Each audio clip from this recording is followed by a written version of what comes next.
Hello everyone. आज मैं आपके साथ बात करने वाला हूं ओवर द काउंटर मार्केट के बारे में, जिसको हम over the counter exchange of India के नाम से भी बुलाते हैं। आज की इस वीडियो में मैं आपको बताने वाला हूं कि over the counter exchange of India है क्या, इसके फीचर्स क्या हैं, मिनिस्ट्री ऑफ फाइनेंस ने कंपनीज के लिए क्या गाइडलाइंस इशू की हैं अगर वो अपने आप को ओवर द काउंटर एक्सचेंज में रजिस्टर्ड करना चाहती हैं या लिस्टेड करना चाहती हैं, और अगर ऐसा कोई हमारे पास कंपनी है जो इन्वेस्टमेंट, लीजिंग, फाइनेंस या हायर परचेज बिजनेस में एंगेज्ड है और वो भी अपने आप को अगर ओवर द काउंटर एक्सचेंज में लिस्ट करवाना चाहती है, तो उनके लिए मिनिस्ट्री ऑफ फाइनेंस की क्या गाइडलाइंस हैं और over the counter exchange and centralise exchange में डिफरेंस क्या है। यहाँ सेंट्रलाइज एक्सचेंज से मेरा मतलब है Bombay stock exchange and national stock exchange. इस वीडियो को आगे बढ़ाने से पहले मैं सबसे रिक्वेस्ट करूंगा कि मेरे चैनल को सब्सक्राइब कर लें और बेल आइकन जरूर प्रेस करें, ताकि जब भी मैं कोई नया वीडियो अपलोड करूं तो आपको उसकी नोटिफिकेशन मिलती रहे। तो आइए शुरू करते हैं हमारे पहले क्वेश्चन के साथ कि ओवर द काउंटर मार्केट है क्या। देखिए, इसमें जो काउंटर वर्ड यूज़ किया गया है वो ट्रेडर की लोकेशन को रिप्रेजेंट करता है जहां से फाइनेंशियल इंस्ट्रूमेंट्स की डील की जाती है। Over the counter market decentralise mechanism है। यहाँ पर ब्रोकर और डीलर्स का नेटवर्क है और हर ब्रोकर और हर डीलर अपने लेवल पे बायर्स और सेलर्स को एक कॉमन प्लेस पे एक साथ लाने की कोशिश करता है ताकि फाइनेंशियल इंस्ट्रूमेंट्स की डील को मैच्योर किया जा सके। ओटीसी मार्केट जो है ये स्पेसिफिकली स्मॉल और मीडियम साइज कंपनीज के लिए बनी है जो कि सेंट्रलाइज एक्सचेंजेस की स्ट्रिक्ट रिक्वायरमेंट्स को फुलफिल नहीं कर पाती। और जो ओटीसी मार्केट में ट्रेडिंग है वो state of the art technology की हेल्प से होती है, और जो ओटीसी का सॉफ्टवेयर है उसको हम ओसिस के नाम से बुलाते हैं, जिसकी फुल फॉर्म है OTCE, automated securities integrated system. India में जो over the counter exchange of India है, इसको इंडिया के कई सारे लीडिंग फाइनेंशियल इंस्टीट्यूशंस हैं प्रमोट करते हैं, जो कि हमारे पास यहाँ पर हैं unit trust of India, ICICI, IDBI, IFCI, LIC and many more. As you can see the entire list here.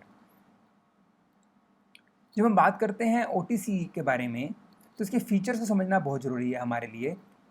सबसे पहले ओटीसी के अंदर स्क्रीन बेस्ड ट्रेडिंग होती है।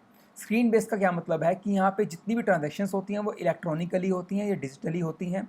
ब्रोकर और डीलर का अपना एक इंटरनल नेटवर्क है जिसको ओटीसी बुलेटिन बोर्ड के नाम से बुलाया जाता है, और उस नेटवर्क का काम क्या है, फाइनेंशियल इंस्ट्रूमेंट से जुड़ी जितनी भी इंफॉर्मेशन है, जैसे कि शेयर्स का प्राइस क्या है, कितनी क्वांटिटी बाइंग के लिए, सेलिंग के लिए अवेलेबल है, ये सारी इंफॉर्मेशन बुलेटिन बोर्ड के थ्रू एक ब्रोकर से दूसरे ब्रोकर के बीच में मूव करती है।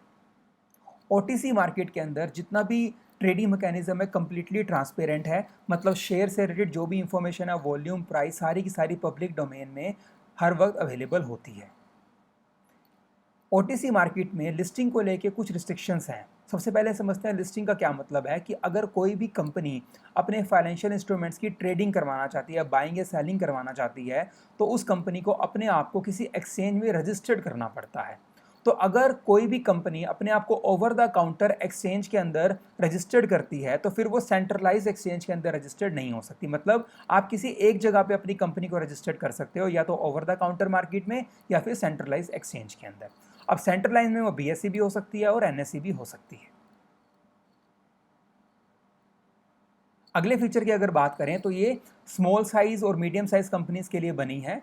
ओवर द काउंटर मार्केट के अंदर हर वो कंपनी जिसकी minimum issued capital 30 lakh rupees हो वो अपने आप को रजिस्टर्ड कर सकती है।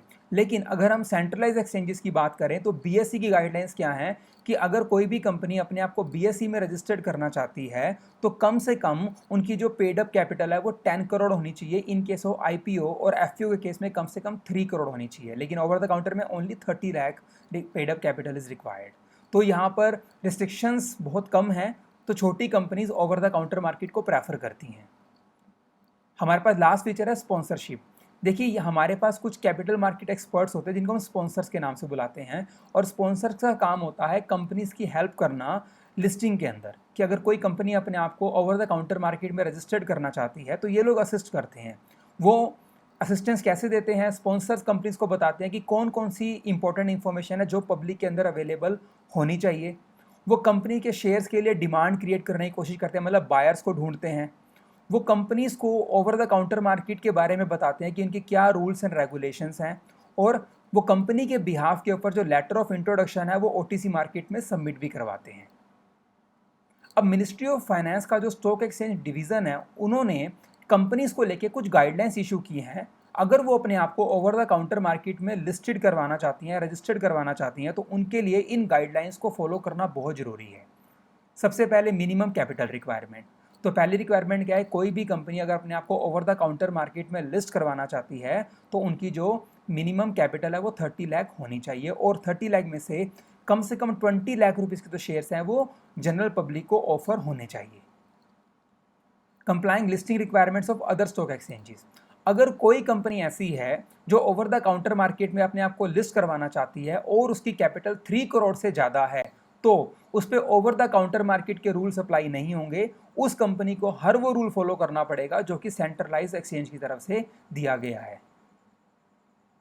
एलिजिबिलिटी क्राइटेरिया की अगर हम बात करें तो अगर कोई भी कंपनी ऐसी जिसकी शेयर कैपिटल 10 करोड़ से ज़्यादा है तो वो अपने आप को ओवर द काउंटर मार्केट में लिस्ट नहीं कर सकती।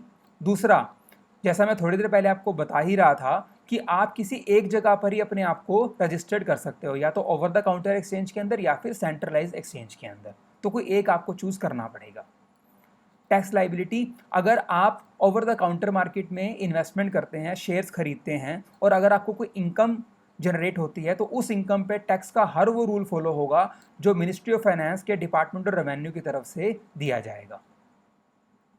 और हमारे पास कुछ कंपनीज ऐसी भी होती हैं जो इन्वेस्टमेंट, लीजिंग, फाइनेंस या हायर परचेज बिजनेस में इन्वॉल्व हैं, उनके लिए मिनिस्ट्री ऑफ फाइनेंस की अलग गाइडलाइंस हैं।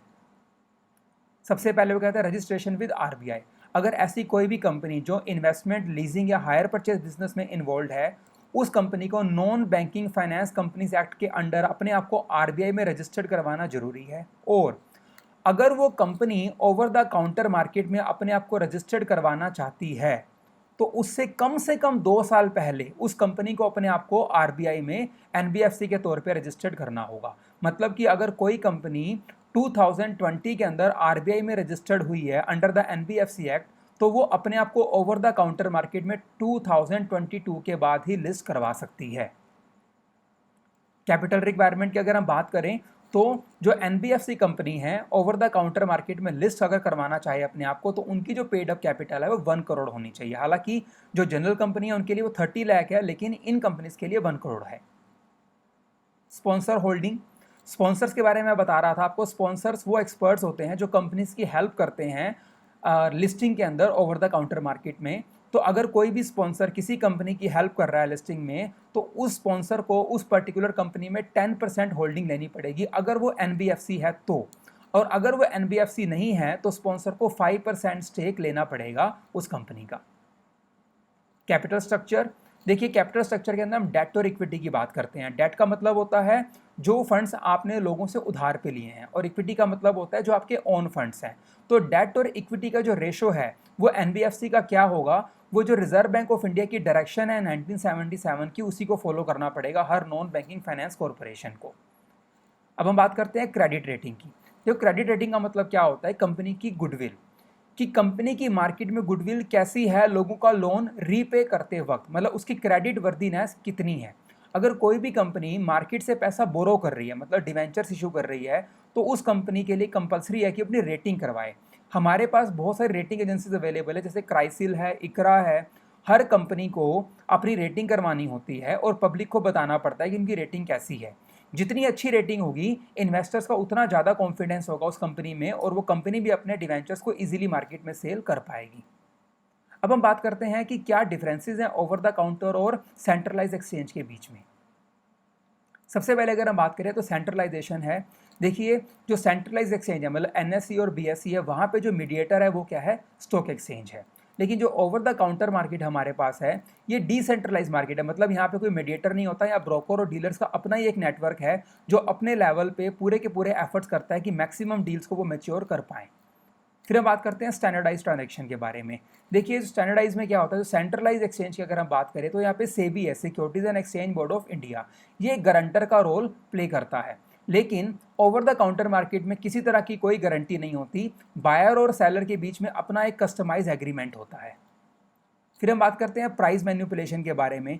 तो अगर हम एनएसई और बीएसई की बात करें तो यहाँ प्राइस मैन्युपुलेशन होने की पॉसिबिलिटी बहुत कम है, ऑलमोस्ट मैं कहूँगा ना के बराबर है। क्यों, यहाँ पर हमारे पास एक स्टॉक एक्सचेंज मीडिएटर के तौर पे काम करता है। लेकिन ओवर द काउंटर मार्केट में क्या होता है कि हमारे पास डीलर्स होते हैं, और जितने ज़्यादा डीलर्स होंगे उतना ही ज़्यादा डिमांड और सप्लाई इंटरेक्शन होगा और फेयर प्राइस निकल कर आएगा। मतलब कि अगर डीलर्स कम है तो प्राइस मैनिपुलेशन की पॉसिबिलिटी काफ़ी हाई हो जाती है। अब हम बात करते हैं काउंटर पार्टी रिस्क के बारे में। काउंटर पार्टी का मतलब क्या है कि मान लो बायर और सेलर आपस में डील कर रहे हैं, बायर ने पेमेंट कर दी पर उसको फाइनेंशियल इंस्ट्रूमेंट नहीं मिला, मतलब जो सेलर था वो पैसे लेके भाग गया। या दूसरा केस क्या हो सकता है कि सेलर ने अपने फाइनेंशियल इंस्ट्रूमेंट्स को हैंड ओवर कर दिए बट वो बायर बिना पैसे दिए ही भाग गया। तो इस तरह का जो रिस्क है सेंट्रल एक्सचेंज में नहीं होता। क्यों नहीं होता? क्योंकि बायर और सेलर दोनों ही स्टॉक एक्सचेंज से डील करते हैं। ओके, तो यहाँ पे रेगुलेटरी बॉडी काम कर रही है, लेकिन ओवर द काउंटर मार्केट में ऐसी कोई रेगुलेटरी बॉडी नहीं होने के कारण रिस्क इंक्रीज हो जाता है। और हमारे पास लास्ट है लिक्विडिटी। अगर हम लिक्विडिटी के बात करें तो सेंट्रल एक्सचेंज में क्या होता है, पार्टिसिपेंट्स काफ़ी ज़्यादा होते हैं तो अपने इंस्ट्रूमेंट्स को बेचना बहुत ईजी होता है। लेकिन ओवर द काउंटर मार्केट में रिलेटिवली कम क्लाइंट्स अवेलेबल होते हैं तो लिक्विडिटी भी रिलेटिवली कम पाई जाती है। तो यही का आज का मेरा टॉपिक था, ओवर द काउंटर मार्केट। अगर आपको अच्छा लगा हो तो इसको लाइक एंड शेयर जरूर कीजिए और मेरे चैनल को सब्सक्राइब करना ना भूलें एंड बेल आइकन जरूर प्रेस करें ताकि जब भी मैं कोई नया वीडियो अपलोड करूँ तो आपको उसकी नोटिफिकेशन मिलती रहे। Thank you so much for watching.